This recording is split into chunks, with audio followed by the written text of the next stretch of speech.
this video, I will show you how to fix Marvel Rivals not launching. So let's jump straight into it. Now, in order to do this, the first thing you're going to want to do is open up Steam, come across to your games library by clicking onto library in the top left-hand corner, and then what you want to do is go ahead and locate Marvel Rivals in your games library on the left-hand side.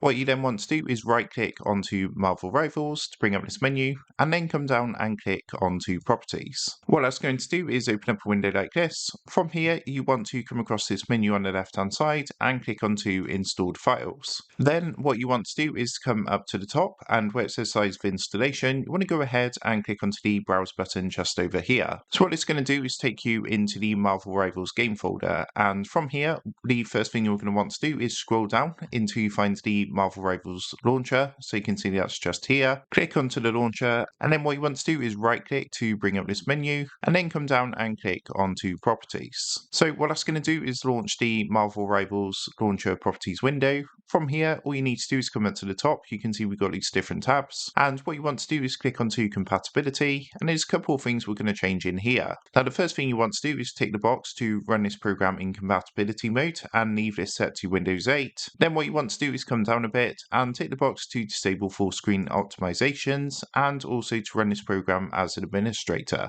Once that's done, what you want to do is click Apply and OK, and then just go ahead, close down Steam, restart Steam, and you should now be able to launch Marvel Rivals. If you're still having problems and Marvel Rivals is still not launching, another thing you can do is come back to your games library, right-click again onto Marvel Rivals, and come down and click onto Properties. Then, if you come across the menu on the left-hand side, and again click onto Installed Files, and what you want to do is click this button here to verify the integrity of game files. So what it's going to do is take a minute or two to run through, and basically it's going to check and see if there's any files that are corrupted or damaged or missing and attempt to repair those. Of course, any missing game files or folders or things like that can of course stop Marvel Rivals from launching successfully. So that is how to fix Marvel Rivals not launching. With that being said, I hope this quick tutorial did help you out today, and if this did help you out, I would really appreciate it if you was to consider dropping down below the video, leaving a like, and also subscribing to the channel. With that being said, I just want to take a minute, thank you guys for watching this quick tutorial, and I will see you in the next video.